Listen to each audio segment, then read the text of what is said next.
Good morning, good morning, good morning, very good morning everyone. Prashant, Tisha, Satish, Vasudev, Vaishnavi, Priyanshu, Lalit, Vivek, Satyam, everyone, Saurabh, very very good morning. Ram Ram भाई, सभी को एक बार जल्दी से कमेंट कर दें। मेरी वॉइस क्लियर आ रही है आपके पास? सब कुछ बेहतर और क्लियर है। अगर शुरुआत करें क्लास की, क्लास थोड़ी सी लेट हो चुकी है, बट होपफुली मैं हमेशा कहता हूं कि क्लास में 5 मिनट्स का वेट कर लिया करें। 5 मिनट तक क्लास लेट हो जाती है कई बार, क्योंकि एक साथ बहुत सारी क्लासेस लाइव होती हैं एक टाइम पर, इसीलिए क्लासेस में थोड़ी सी देर होती है। और कोई दिक्कत नहीं है, हम मॉर्निंग में 7 o'clock क्लास कर रहे हैं। बिल्कुल अनएम्प्लॉयमेंट रेट और पार्टिसिपेशन रेट, हरिकेश 2 सवाल पूछ रहे हैं। देखो यहाँ पर, देखो पार्टिसिपेशन रेट जो पूछा गया आपने बेरोजगारी वाले टॉपिक से, मैंने कहा कि हमारे देश की कुल आबादी में, सवाल को समझना है, हमारे देश की कुल आबादी में कितने प्रतिशत लोग हैं जो काम करते हैं। अब आप इसको कैसे कैलकुलेट करेंगे? पार्टिसिपेट करने का मतलब है देश की आबादी में काम करने वाले लोगों की संख्या को निकालना, ये कुल आबादी में से होगा। तो आप कहेंगे जितने भी लोग एम्प्लॉयड होते हैं, यानी कि जितने भी लोग रोजगार में होते हैं सर, उन्हीं लोगों को क्या कहते हैं? उन्हीं को वर्क फोर्स कहते हैं। उसको डिवाइड करेंगे।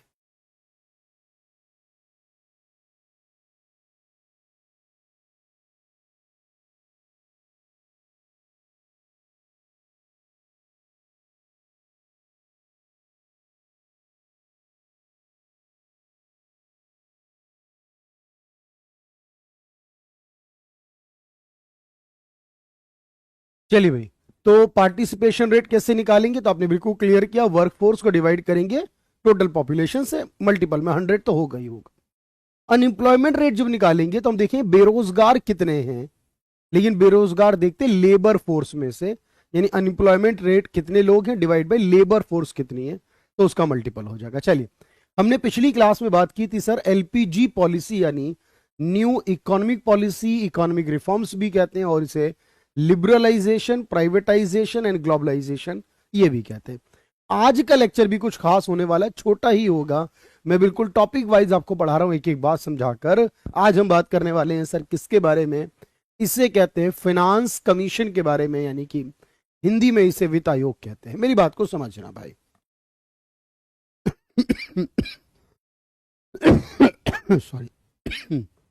देखिए, सबसे पहले एक बात समझिएगा ध्यान से। देखिए, हमारे पास बहुत सारी संस्थाएं बनती हैं, हम सबके बारे में बात करेंगे, और कुछ के बारे में बात इकोनॉमिक्स में होती है और कुछ संस्थाओं की बात पॉलिटी में भी होती है।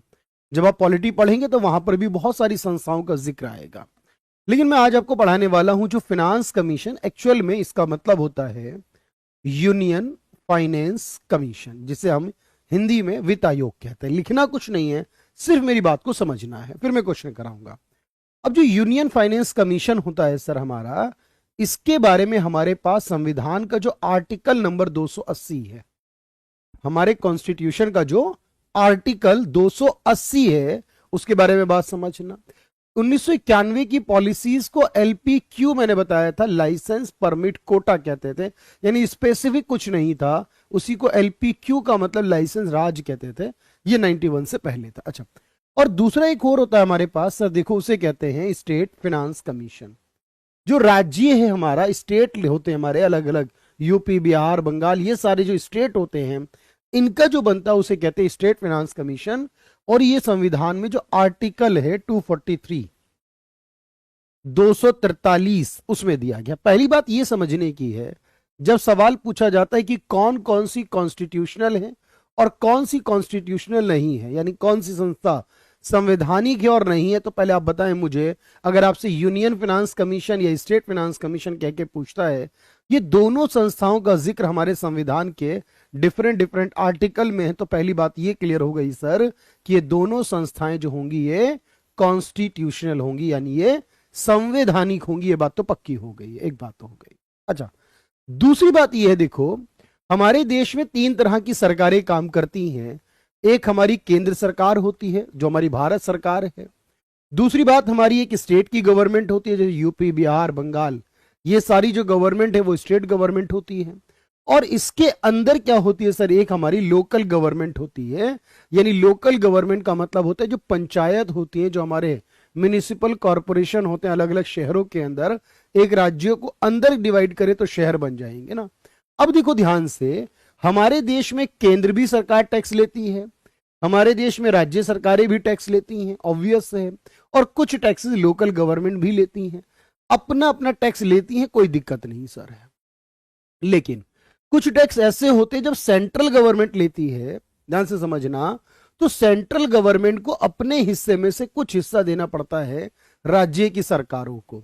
सेंट्रल गवर्नमेंट कुछ टैक्सेस ऐसे होते हैं जो अपने ही पास रखती, कोई दिक्कत नहीं है, कुछ को बांटना पड़ता है उसको राज्य सरकार के लिए, यानी कुछ हिस्सा खुद लेंगे और कुछ राज्य को देंगे। अच्छा, ऐसे ही काम राज्य का होता है सर। राज्य वाला जो होता है वो अपने टैक्स लेता है, कुछ तो अपने पास रखता है, लेकिन कुछ टैक्स राज्य को क्या करने होते हैं, अपनी लोकल गवर्नमेंट जो होती है, जो पंचायतें होती, नगर निगम होते हैं सर, उनके साथ उनको बांटना पड़ता है। बिल्कुल रिकॉर्ड देख लेना बाद में, कोई दिक्कत नहीं, बिल्कुल समझ में आ जाएगा। तो आपने कहा सर जब हम सेंट्रल वाले देंगे अपना स्टेट को पैसा, तो जो यूनियन वाला होगा, सेंट्रल वाला फाइनेंस कमीशन होगा, वो बताएगा कि हम कितना अपने राज्यों को बांटें। लेकिन जब राज्य वाले को देना होगा लोकल वाले को, अपनी लोकल गवर्नमेंट्स को, तो स्टेट वाला फाइनेंस कमीशन क्या कहेगा, वो कहेगा कि मैं अपने हिस्से में से कितना दूं यहां पर अपनी लोकल गवर्नमेंट को। याद रखना, लेकिन यह भी ध्यान रखना सर, क्या सेंट्रल वाला कभी स्टेट वाला सेंट्रल को देता है? तो ऐसा कभी नहीं होगा। देखो लेवल के साथ जस्टिफाई करना बहुत जरूरी है, क्वेश्चन को घुमा घुमा के पूछेगा एग्जाम में, इसलिए कह रहा हूं पढ़ लो। सेंट्रल वाला स्टेट को देगा, छोटे को देगा, छोटा कभी बड़े को नहीं देगा, यानी कभी स्टेट अपने ऊपर सेंट्रल को नहीं देगा, और ऐसे ही कभी लोकल गवर्नमेंट अपनी स्टेट गवर्नमेंट को नहीं देगी।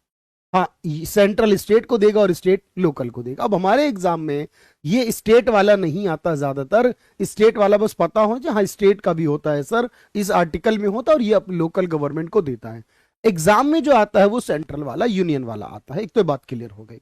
अब इस यूनियन वाले कमीशन में एक चेयरमैन बनता है, ध्यान से समझना, एक चेयरमैन बनता है और 4 लोगों को मेंबर बनाया जाता है। एक चेयरमैन बनता है और 4 लोगों को, सेंट्रल लोकल को नहीं देता, नहीं, सेंट्रल लोकल को नहीं देगा, यहां से यहां भी नहीं पहुंचेगा, स्टेप में पहुंचेगा, सेंट्रल लोकल को नहीं देगा। अब ये 1 और 4 मिला के कई बार बोलता 5 मेंबर हैं इंक्लूडिंग चेयरमैन, तो फिर सही हो जाएगा।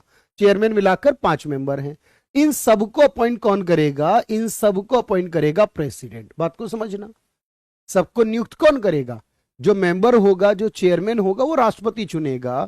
कितने साल के लिए चुनेगा? तो आप कहोगे सर ये 5 साल के लिए चुना जाएगा। नो डाउट 5 साल का ही होता है हमारे देश में, एक बार बनता है, फिर 5 साल बाद दोबारा बनेगा। अच्छा, अब यहां पर ये क्या करेगा? ये अपना काम करेगा, अपनी रिपोर्ट बनाएगा, और ये अपनी रिपोर्ट किसके पास जमा करेगा? देखो, तो याद रखना, ये अपनी रिपोर्ट जमा करेगा राष्ट्रपति के पास। यानी कि देने का मतलब टैक्स देना है, टैक्स का पैसा बांटना है। बिल्कुल अन्वेष, टैक्स का पैसा बांटना है इसका मतलब। तो आपने कहा ये राष्ट्रपति को ना, अपनी प्रेसिडेंट को अपनी रिपोर्ट देगा, और यहां पर ये रिपोर्ट जो होगी वो रिकमेंडेड होगी। देखो 2 चीजें होती हैं, एक होता है ऑर्डर, एक होता है ऑर्डर और एक होता है रिकमेंड। हम ऑर्डर देते हैं तो उसको एज इट इज मानना होता है, ये बाध्य होता है, बाउंड होता है मानने के लिए। लेकिन अगर मैं कहूं क्या फाइनेंस कमीशन की बात को सरकार के लिए मानना बाध्य है, बाउंड करता है सरकार को? आप कहोगे नहीं। अगर ऑर्डर होता है तो मानना जरूरी है, अगर सिफारिश है तो जरूरी नहीं है कि उसे माना जाए। सिफारिश को हटाया भी जा सकता है, सिफारिश को ना माना जाए, ये भी हो सकता है, लेकिन अमूमन ऐसा नहीं होता है। सरकार बनाती है तो उसकी बात मानती भी है, लेकिन अगर चाहे सवाल को पूछे कि क्या फाइनेंस कमीशन की बात को सरकार द्वारा मानने के लिए वो बाध्य है, तो ऐसा नहीं है भाई। याद रखना, ये रिकमेंड करेगा, सरकार को बताएगा कि आपको क्या करना चाहिए, कितना % अपना हिस्सा जो है वो राज्य को देना चाहिए। ये इतनी बात आपको समझ में आनी चाहिए पहले तो, कि ठीक है सर। और इसके बारे में एक और बात याद रखेंगे कि इसमें कोई क्वालिफिकेशन नहीं बताई गई सर, क्योंकि कई बार ये सवाल आ जाता है कि जैसे हमारा राष्ट्रपति है, अब उसकी क्वालिफिकेशन बताई गई कि 35 साल का होना चाहिए, राष्ट्रपति भारत का निवासी होना चाहिए, किसी लाभ के पद पर नहीं होना चाहिए। ऐसी कुछ बातें भारत के राष्ट्रपति के बारे में बोली है ना। लेकिन क्या फाइनेंस कमीशन के चेयरमैन के बारे में, मेंबर के बारे में कि इतनी क्वालिफिकेशन होनी चाहिए, इतने साल की एज होनी चाहिए, यहां से पास आउट, ऐसा कुछ नहीं दिया गया। कोई क्वालिफिकेशन का जिक्र नहीं किया गया। बस इतनी बात समझनी है कि ये जो सिफारिश करेंगे उसका मुख्य मतलब होगा कि टैक्स में से कितना पैसा सेंट्रल रखेगा और कितना पैसा स्टेट को बांट देगा। अभी जो मैंने बताया सिर्फ उस बात को समझना, और अपनी रिपोर्ट किसको देगा? नीति आयोग को देगा। अब मैं आपको एक क्वेश्चन दिखाता हूं। हमेशा ना तैयारी को जबरदस्त बनाइए। इस सवाल को करके बताइए मुझे, ये इसी साल के पीसीएस पेपर में पूछा है, लेकिन आपके लेवल पर बिल्कुल जस्टिफाई करता है सवाल, आ सकता है। तो आप मुझे आंसर करके बताइए कि ये कौन सा होगा इसका।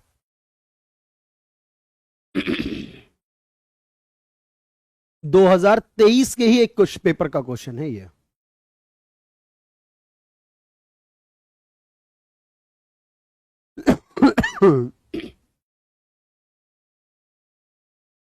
तो आप कहेंगे सर इसमें एक अध्यक्ष और 6 सदस्य होंगे, क्या होगा सर? एक अध्यक्ष और 6 सदस्य नहीं होते, 4 होते ना सर, 6 नहीं होते। ये अपना रिपोर्ट नीति आयोग को जमा करता है? नहीं सर, ये नीति आयोग को नहीं, राष्ट्रपति को करता, आपने बताया। अब सवाल में पूछा क्या सही उत्तर है, तो आपने कहा ना एक सही ना दो सही, ना पहला सही ना दूसरा सही। अन्वेष डी कैसे कहा आपने?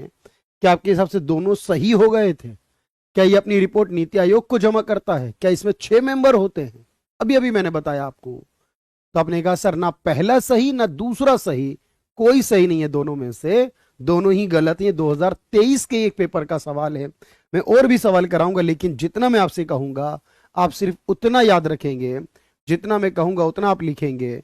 और आपको पहली स्लाइड को लिखना है, पहली स्लाइड को लिखेंगे सभी लोग, डन करेंगे उसके बाद। और उसके बाद कोई बात हो तो पूछिएगा, पहले इसको डन करिए।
चलिए भाई, तो बिल्कुल डन है। टैक्स के बारे में अलग से कराऊंगा हरिकेश, बिल्कुल।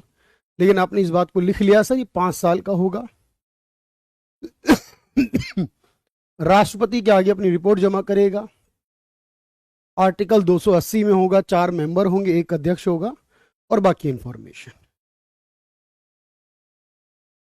अब देखो, दूसरी इंपॉर्टेंट बात समझना पहले ध्यान से।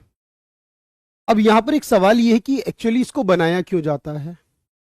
तो मैंने आपसे कहा, देखो, 2 चीजें बहुत इंपॉर्टेंट है इसके बनाने के लिए। पहले आप इसको एक बार लिखेंगे और उसके बाद फिर हम आगे की बात करेंगे। देखो, तीसरा पॉइंट ये मैंने कहा था कि ये रिकमेंडेड नेचर है, यानी कि गवर्नमेंट को एक सिफारिश की गई है कि उनको कितना पैसा गवर्नमेंट को, यानी स्टेट की गवर्नमेंट को देना चाहिए। तो ये सिफारिश है, बस ये याद रखना है। रिकमेंडेड है, सरकार को इसके लिए मानने के लिए वो बाध्य है, बाउंड नहीं है। मैं बस इतना कह रहा हूं आपसे। तो जितनी भी बातें आती है ना, मोस्टली बातों में रिकमेंडेशन होता है। चलिए आगे लिखेंगे एक बार और। सारी बातें मैं क्लियर कर चुका हूं, पहले इसको नोट कर लीजिए। आप एक बार इसको नोट कर लीजिए।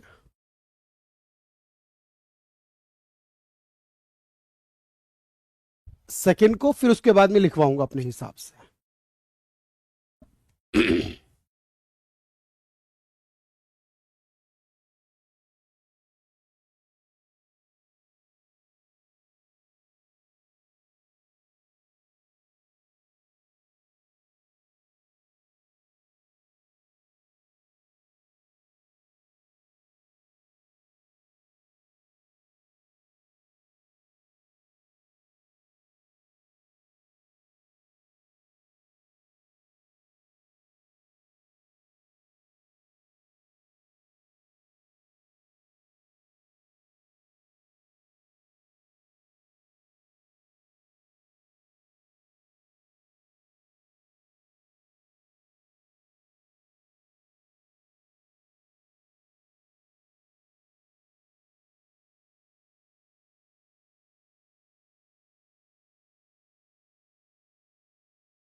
नहीं भाई, देखो, यूनियन और स्टेट दोनों के मेंबर प्रेसिडेंट ही अपॉइंट करते हैं क्या? नहीं मेरे भाई। प्रभाकर, मेरी बात समझना, हम जो पढ़ रहे हैं एक्चुअल में वो स्टेट का नहीं पढ़ रहे, वो यूनियन का पढ़ रहे हैं। तो यूनियन के मामले में तो प्रेसिडेंट ऑफ इंडिया जो होगा वो ये सारे काम करेगा। लेकिन स्टेट के मामले में, राज्य के मामले में, जो राज्य का गवर्नर होता है, स्टेट का जो राज्यपाल होता है वो प्रेसिडेंट वाला काम करता है। तो स्टेट के केस में जो राज्य का गवर्नर होता है वो अपॉइंट करता है।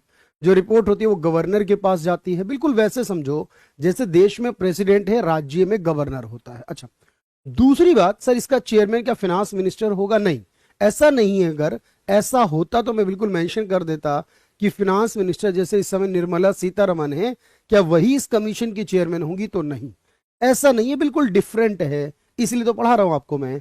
चलिए, तो आपने कहा सर ये बात करता है कि केंद्र और राज्य के बीच में टैक्स का बंटवारा कैसे होगा, आदिल, वो याद रखना। प्लस ये भी बताता है कि किसी राज्य को अगर हमें स्पेसिफिकली कोई स्पेशल कमीशन पैसा देना है, ग्रांट देनी है, तो उसकी भी बात करता है। लेकिन ज्यादातर फर्स्ट ही आपको याद करना एग्जाम में, पहला ही वाला पूछा जाता है। दूसरा याद हो तो अच्छी बात है, तीसरे वाले को छोड़ दीजिएगा। एलोकेशन ऑफ नेट प्रोसीड्स या रिसीट्स, यानी इनकम को कहते हैं प्रोसीड्स या रिसीट्स कहते हैं, दोनों बातें कह सकते हैं। प्रोसीड्स या receipts between central and state government, या नेट टैक्स कलेक्शन भी कह सकते हो, बात वही आएगी।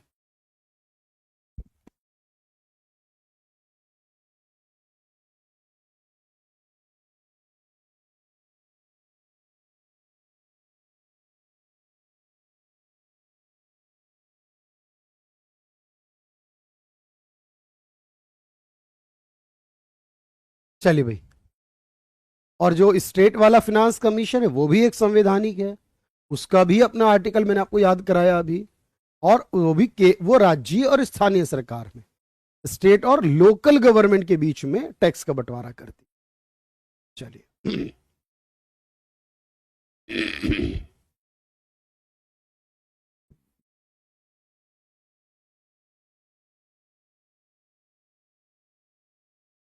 इसे कहेंगे नेट प्रोसीड्स।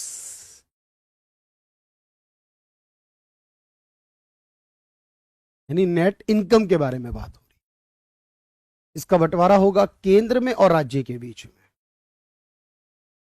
चलिए, बिल्कुल आराम से बात समझ में आ जाएगी। ठीक है।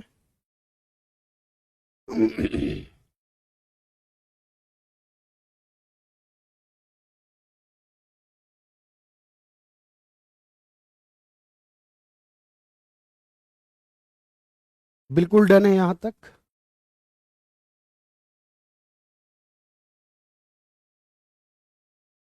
विवेक, सुष्मिता, आदिल, अन्वेश, प्रभाकर, अभिषेक, रिया, एवरीवन बिल्कुल क्लियर है सर। इनकम का बंटवारा करने के लिए इस कमीशन को बनाया गया है, सेंट्रल और स्टेट के बीच में, स्टेट और लोकल गवर्नमेंट के बीच में। अगर जरूरत पड़ी तो ये ग्रांट इन एड, यानी किसी राज्य को सहायता राशि अगर देनी हो तो उसकी बात भी करेगा। ये नोट लिखना है क्या? बिल्कुल नोट लिखना है, क्योंकि नोट का मतलब ही स्पेसिफिकली मैंने बताया कि ये स्टेट फाइनेंस कमीशन है अमन, इसको भी लिखना है आपको, नो डाउट। बिल्कुल लिखें इसे, क्योंकि सवाल इसमें भी आता है एग्जाम के अंदर। अच्छा, अब मेरी बात को ध्यान से समझने की कोशिश करना। मैं एक सवाल आपसे कर रहा हूं यहां पर कि देखो, हमने वेट करना, अभी मैं दोबारा लिखवाऊंगा आपको, समझ लेना कि हमारी मान लीजिए सेंट्रल गवर्नमेंट है सर, और हमारी सेंट्रल गवर्नमेंट के पास 100 रुपीज का टैक्स कलेक्शन हुआ। फॉर एग्जाम्पल मान लीजिए कि 100 रुपए का टैक्स कलेक्शन हुआ। आपने ये कहा कि सर अगर 100 रुपए का कलेक्शन होता है गवर्नमेंट के पास, तो गवर्नमेंट कितना पैसा देगी? देखो, हर बार जो कमीशन होता है ना, वो अलग अलग रिकमेंड करता है। हर बार की सिचुएशन को देखकर, परिस्थितियों को देखकर, यहां पर जो हमारे डिफरेंट डिफरेंट स्टेट है, आपने कहा सर कितने स्टेट है? 28। हमारी जो सेंट्रल गवर्नमेंट होगी वो अपने स्टेट के अंदर पैसा देगी। मेरी बात समझना, तो सर इसमें से रूल बना कि 41 रुपीज जो है वो स्टेट को दिए जाएंगे, और 59 रुपीज जो होंगे वो हमारे सेंट्रल के पास रहेंगे। यानी कि जब ये पूछेगा मुझसे कि बताओ कि इस बार वाला जो कमीशन है, जो लेटेस्ट कमीशन चल रहा है देश में, उसके अकॉर्डिंग राज्य को कितना पैसा मिलेगा? आपने कहा 28% मिलेगा, 28%, सॉरी 41% मिलेगा, 28 नहीं भाई, 41%, यानी 41 रुपीज मिलेंगे। पर मेरा सवाल क्या सुनना, मैं ये कह रहा हूं कि सर ये 41 रुपीज को 28 राज्यों में बांटना है। अब इस राज्यों में, 28 राज्यों में यूपी भी है जो बहुत बड़ा है जनसंख्या के मामले में। इन 28 राज्यों में राजस्थान भी है जो एरिया वाइज सबसे बड़ा है। इसके अंदर हमारे पास मध्य प्रदेश भी है जहां फॉरेस्ट एरिया सबसे बड़ा है, ऐसा है ना। हमारे पास इसी के अंदर गोवा भी है जो कि जनसंख्या के मामले में सेकंड नंबर पर है, सबसे कम होने में, और एरिया में सबसे पीछे है। इसी में हमारे पास सिक्किम भी है जो जनसंख्या वाइज भारत में सबसे पीछे है।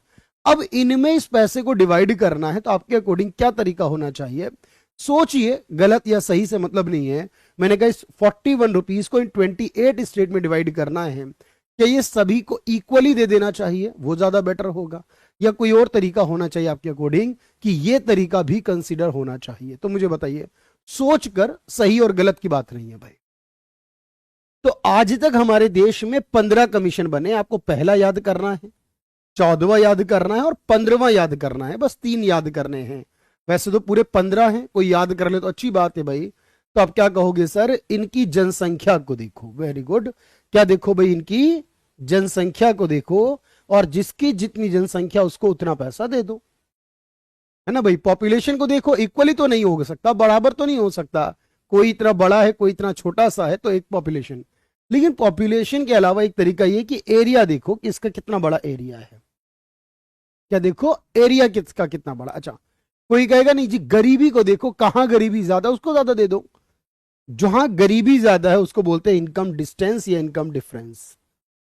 जहां पर आय से दूरी, आय से अंतराल, इनकम डिफरेंस कितना, वो देखो। कोई कहेगा कि नहीं, मेरी बात समझो, कोई कहेगा कि नहीं भाई ऐसा करो, यहां पर क्या फॉरेस्ट एरिया कितना है, क्योंकि सर जितना फॉरेस्ट एरिया होगा उतना एनवायरमेंट अच्छा, और फॉरेस्ट एरिया के अकॉर्डिंग पैसा मिलेगा तो हर कोई अपने यहां फॉरेस्ट को बढ़ाएगा। फॉरेस्ट को देखो।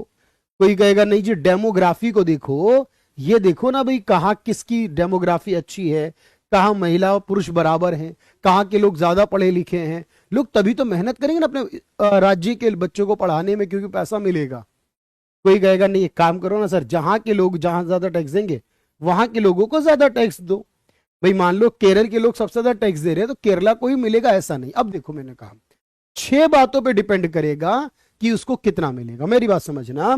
तो आपने कहा 15% पैसे का बंटवारा, ये जो 41 रुपीज है इसमें से 15% का बंटवारा जो होगा वो तो पॉपुलेशन देखकर होगा, 15% का ही बंटवारा जो होगा वो एरिया देखकर होगा, 45% का बंटवारा जो होगा वो इनकम डिफरेंस देखकर होगा, 10% पैसे का बंटवारा फॉरेस्ट को देखकर होगा, 12.5% का बंटवारा डेमोग्राफी को देखकर, और 2.5% का बंटवारा होगा टैक्स एफर्ट को देखकर।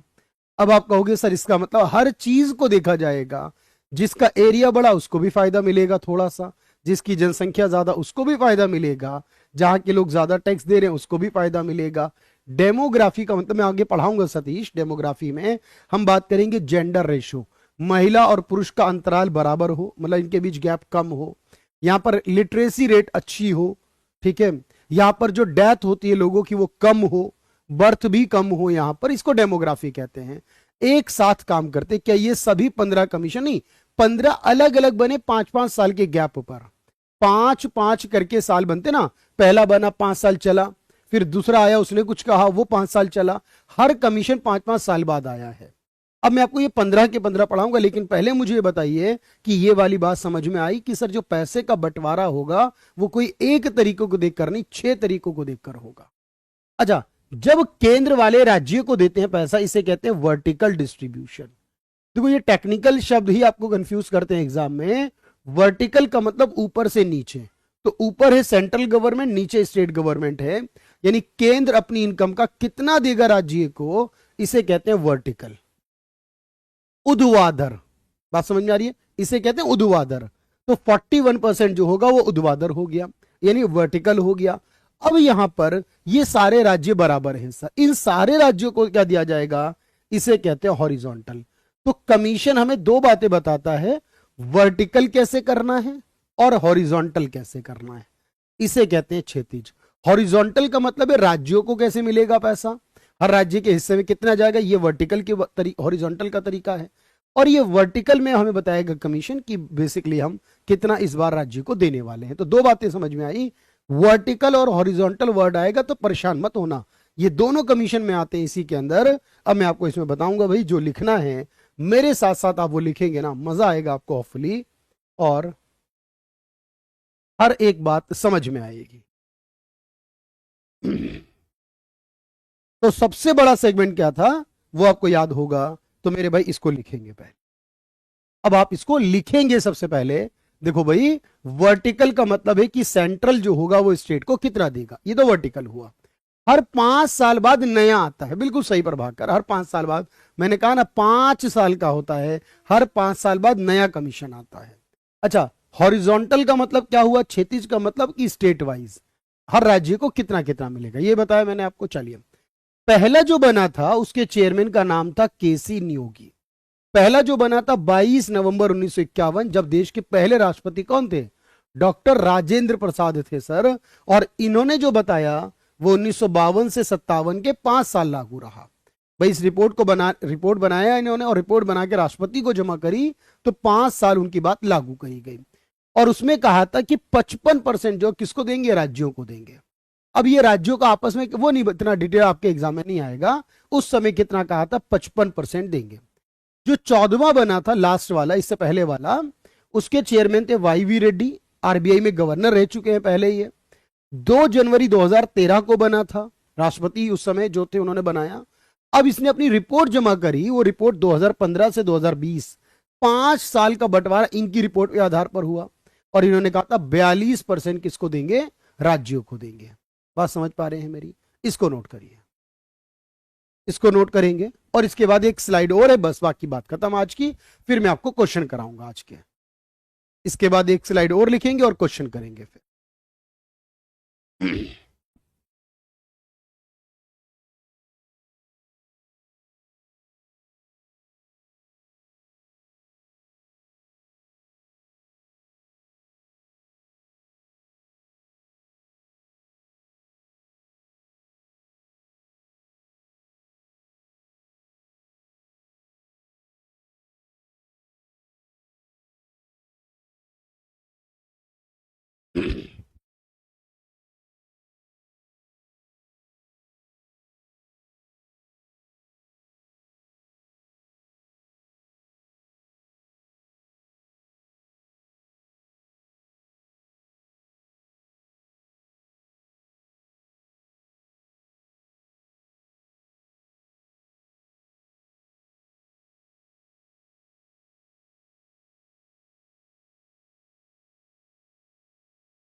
चलिए भाई, एक स्लाइड और है आज की, एंड देन बात पूरी करेंगे भाई। छोटी छोटी इंफॉर्मेशन परफेक्शन लेकर आएंगे आपके अंदर। आज थोड़ा सा ना गला भी खराब है, मौसम देख रहे हैं ना बदल रहा है बिल्कुल, और काफी सारे स्टूडेंट कमेंट कर रहे हैं ना भाई सर आज तो तबीयत ठीक नहीं चल रही है ना। चलिए तो फर्स्ट याद रखना है, 14th वाला याद रखना है कि किसका कितना परसेंट था। लास्ट वाला भी पूछता है बार बार एग्जाम में, 42% स्टेट को देने की बात की थी। क्योंकि उस समय कितने राज्य थे मुझे बताओ पहले, जब ये वाला कमीशन की रिपोर्ट आई उस समय कितने राज्य थे देश में? उस समय 29 राज्य हुआ करते थे। अब 15th चल रहा है, अब 15वां चल रहा है। गवर्नमेंट जनरली कमीशन को मान लेता है। हाँ, आज तक कभी ऐसा हुआ ही नहीं कि ना माने, लेकिन देखो संविधान ये कहता है ना, बात कहता है संविधान कोई, तो उस समय ये मेंशन करता है कि ना भाई मानना मैंडेटरी है या नहीं। तो इसलिए आप कहोगे मैंडेटरी नहीं, पर हाँ आज तक मान लिया गया है ना भाई। अच्छा, अब मेरी बात समझना, अब लास्ट बात कर रहा हूं मैं आपसे कि अब क्या चल रहा है सर। देखो अब चल रहा है 15वां कमीशन। अब इसके चेयरमैन का नाम है नंद किशोर सिंह, NK सिंह कहते हैं। इसके 4 मेंबर में अशोक लहड़ी हैं, अनूप सिंह हैं, अजय नारायण झा हैं और रमेश चंद हैं, 4 हैं। इसको बनाया है 27 नवंबर 2017 को, और इसकी जो रिपोर्ट आई है उसके अकॉर्डिंग 2021 से लेकर 2026 के 5 साल तक ये रिपोर्ट लागू रहेगी, 26 तक। इसका मतलब 26 से पहले पहले एक नया कमीशन आएगा 16वां, फिर वो अपनी रिपोर्ट जो कहेगा वो 26 से 31 के 5 साल लागू होगी, यही मतलब है इसका। अच्छा, इसमें कहा गया कि जो वर्टिकल होगा वो कितना होगा इस बार, 41% जो स्टेट को दिया जाएगा। अब की बार 41 है ना। प्रेसिडेंट के नाम याद नहीं करने उस समय के, बस ये बात कंफर्म है कि प्रेसिडेंट बनाता, नाम की जरूरत नहीं है। अब यहां पर मैंने बताया कि राज्यों में कैसे बटेगा। देखो 15% जनसंख्या का हिसाब होगा, जनसंख्या 2011 वाली।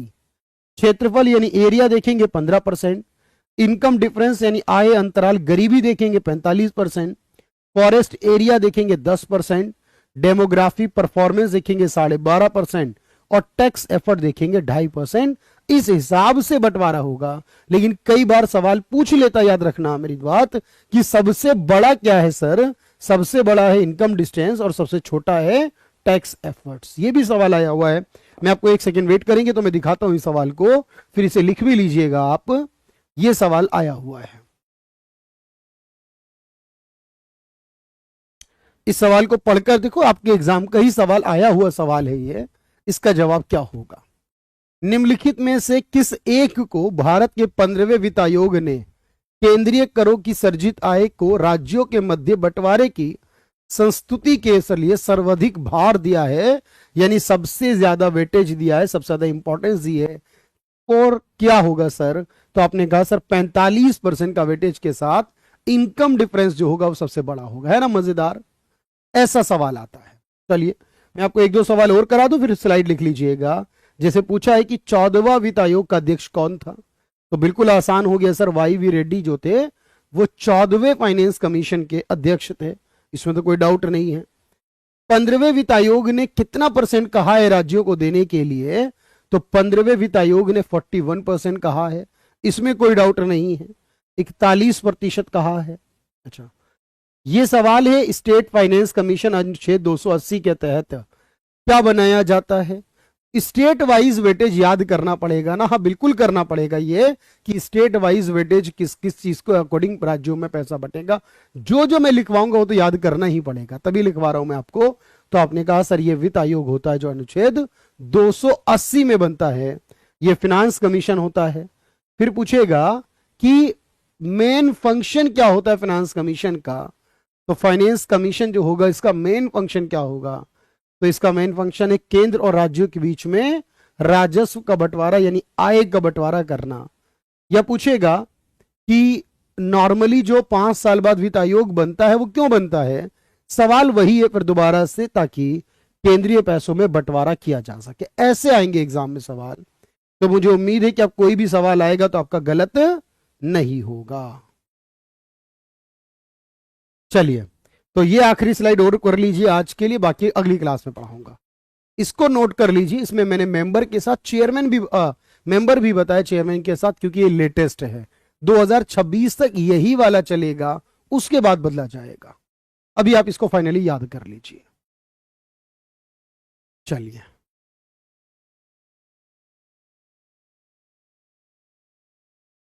एक बार इसको कर लीजिए फाइनली।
आर्टिकल 112 में बजट बनाने की बात है भाई प्रभाकर, कि बजट बनेगा, उसमें सरकार की आय और सरकार के खर्च।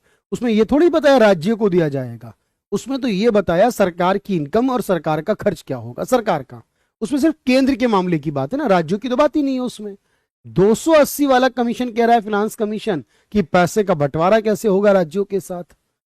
तो 112 में तो ये बात बताई टैक्स से पैसा आएगा, बाकी जगहों से पैसा आएगा, वो आने के बारे में जिक्र है 112 में, बंटवारे का जिक्र 280 में है भाई।